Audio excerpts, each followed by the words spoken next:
Hey guys, Explorer of Horror here, Horrorboy465. Welcome back to some more reviews. And today, continue my reviews on the Prom Night franchise with Prom Night 3: The Last Kiss, which came out in 1990, direct-to-video. This is what the inside of the DVD case looks like. You got the DVD. You've also got the poster here for Prom Night 3. I don't mind that poster. It's a pretty decent poster. Don't mind the poster. It's better than this freaking poster. Prom Night 4, Deliver Us from Evil. Not much of that poster, but this one I don't mind. It's a pretty crazy idea. Prom Night 3 is a film that, watching it again, it's not a movie that I hate, but it's not a movie that I love. It's a movie that I think is barely watchable, barely a time waster. I don't know. Prom Night 3 has always been a hard film for me to talk about because I don't hate the film, but I don't love the film. It's not a great film. It's a barely watchable film. But I can't do a rant on it. I mean, there's some ideas I enjoyed. There's some things in the film that I liked. But on the other side, it's direct-to-video. I thought the mood of the film really fit the film really well. I thought it was very well shot. Although at times you could tell it was a direct-to-video film, just the way that the quality is sometimes. The DVD quality is pretty bad as well, so that might explain it, because the DVD quality is like a VHS and the audio is like a VHS. And there's literally parts of this film where it'll mess up like as if it was on a VHS. Now, on the DVD, I don't know why it's messing up like that. Also, another big problem with Prom Night 3, at least this cut, is that it's a television cut. Now, on the back of the case here, as you guys can see, it says rated R. But I don't understand why it says rated R. This really isn't rated R. It's like a TV cut, because they cut out cuss words, they cut out gore. There's still some pretty decent scenes with gore, but you can tell they cut it out. That you can tell that they shredded some of the scenes. And the film, this review might not be that long because I don't really know much more else to say about Prom Night 3. The story is pretty much the beginning of the film. Mary Lou, she comes back. I swear you have some of the same shots from Prom Night 2. I swear you do. If not, then they filmed it in this sequel. They filmed it the same exact way. But I swear to you, at the beginning of this film, there's freaking archive footage of Prom Night 2, or they took some footage from Prom Night 2. I could have sworn at the beginning of this film. And even Prom Night 4, they used the same shots from Prom Night 2 of the church and stuff like that, and of the grave. At least in this one of the grave, the same shots of the grave of Mary Lou. And this film, Mary Lou comes back. She's seeking to get revenge at Hamilton High once again. And she runs into the main character named Alex. And Alex is this kid going through school, tired of being average, wants to be above average. And one day, Mary Lou is basically trying to kill him. They fall in love. Then pretty much the rest of the story, the character Alex starts changing, starts dressing differently, starts talking different, like it's the 50s. And that's another problem with the film, is that this character Alex falls in love with Mary Lou, sees that she's killed somebody. Now maybe it's because in this film they also try to add some humor, which I don't think it really fit the film sometimes. Sometimes I got a chuckle, but most of the time it didn't really fit the film. And also, the high school in this film must be like the freaking one of the worst high schools out there, because Hamilton High in this film, the teachers are freaking jerks to the freaking students. There's a scene where there's this guidance counselor telling the character Alex that, he's average, he won't become a doctor, that he's only making C grades, he won't become a doctor. And basically, just talking crap to this kid. And then later on, this one teacher, I remember he's always eating something. Like in one scene, he's eating the candy bar. Next scene, he's eating a bag of chips. I remember he was always eating something. And he is calling his students zombies and, just being a complete jerk to the students. And I just remember watching, as I watched this film, again, I was watching this movie going, holy crap, this school has a bunch of just freaking jerk teachers.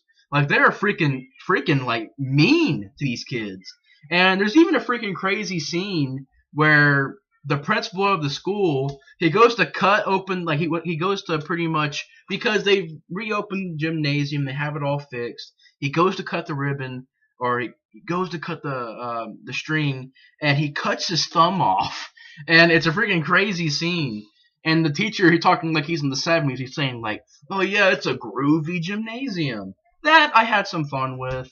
Um, because he's always talking like he's 70s. Also, that one teacher who you always see him eating something, and he freaking calls the students zombies, and that aspect of it was pretty funny. How the teachers are just freaking mean to these kids, and pretty much Mary Lou is starting to change the Alex character. She starts killing some people. He doesn't like that. They break up. Mary Lou doesn't like that, and plus, and basically from there on, Mary Lou is extracting her revenge on Alex, kills a couple of his friends, and towards the end of the film, gets him arrested for murder. Sorry about that. That's a notification on my phone. But he breaks out of the jail, goes to the prom. The prom in this film really isn't much. It's probably about 10 minutes of the prom. But it wasn't as bad as in Prom Night 4, because Prom Night 4, I remember there being like, I don't know, maybe 5 minutes of an actual prom. Maybe 10 minutes. So these movies really don't have the best prom scenes, because in this movie, the prom's in it, but there's not much to it. Alex gets to the prom, Mary Lou kills a person there, off screen, and later on you see him like tied up with like this tape stuff, and pretty much he sacrifices himself and gets taken to Mary Lou's basically hell version of Hamilton High. And his girlfriend ends up following them down to this hell version of Hamilton High. And then when she gets there, there's some horrendous acting in this film, because when she gets there, the lead character Alex's friend Shane is down there. He's pretty much a zombie, and pretty much the rest of their friends are zombies down there as well. He freaking says, "You know how to get rid of a headache?"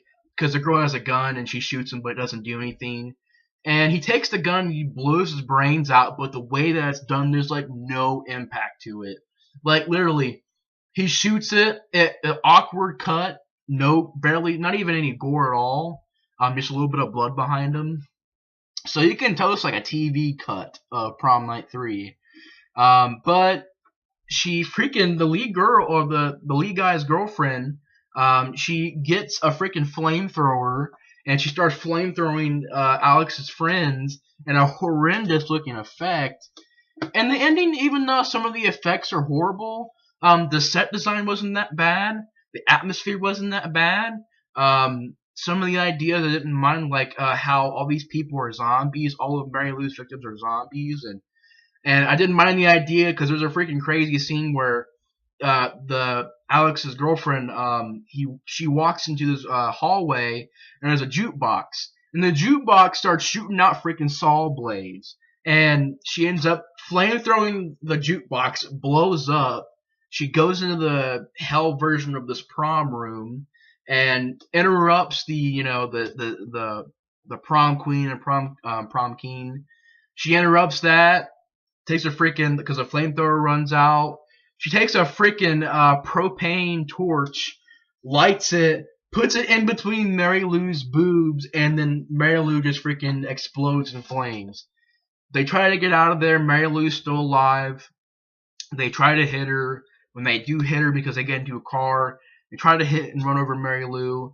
They end up getting teleported back to the 1950s, and Mary Lou freaking punches a hole, like punches through the passenger seat, which is where Alex's girlfriend was, punches right through it. Alex pretty much gets out of the car and just screams like he's crazy. He's like, "You've won!" Ha ha ha ha. Then the movie ends. That's literally how the movie ends. Now, explaining that story, Prom Night 3 is definitely a film that I don't know, it tries to be humorous. The humor sometimes works, sometimes it didn't. There are some really bad things. First of all, the acting is horrendous. Now, the girl who played Mary Lou didn't do a bad job. In my opinion, she didn't do a bad job, Courtney Taylor. She was hot, she was sexy, and she did some pretty decent lines. Didn't mind her acting.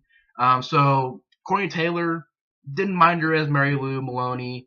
But the rest of the cast, like Tim Conlon as Alex, and his girlfriend and his friend Shane, horrendous acting from those people. Very bad acting in this film, except for Mary Lou. She was the only character.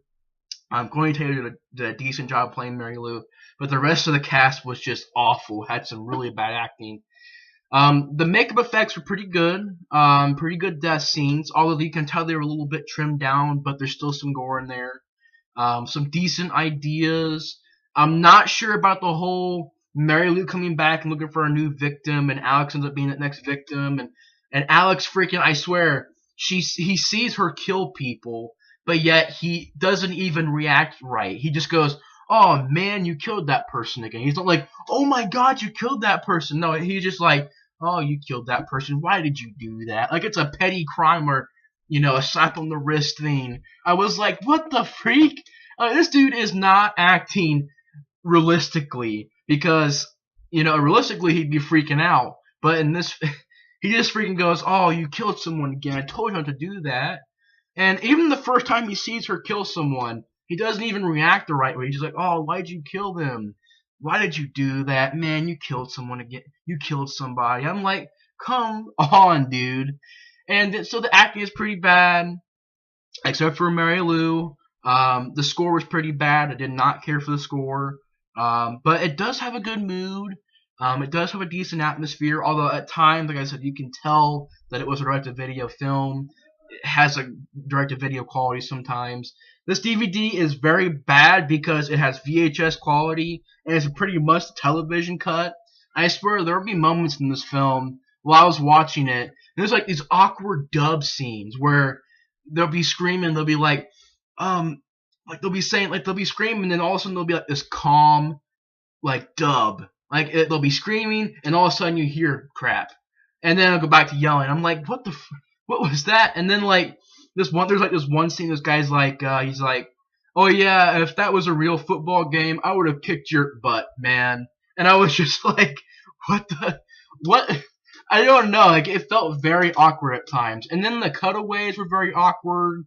You do have some decent death scenes. There's a death scene where this teacher gets like these ice cream cones shoved through his hands and a blur to the face. This other teacher gets battery acid dumped on her.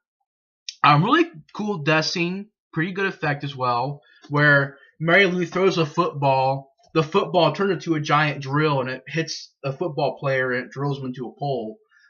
Decent effect and a decent death scene. The movie didn't go by at a slow pace for me. It went by at a decent pace, so it went by at a relatively quick pace for me. It has some pretty decent makeup effects. Some of the humor worked, some of it didn't, so I'm kind of half and half on that.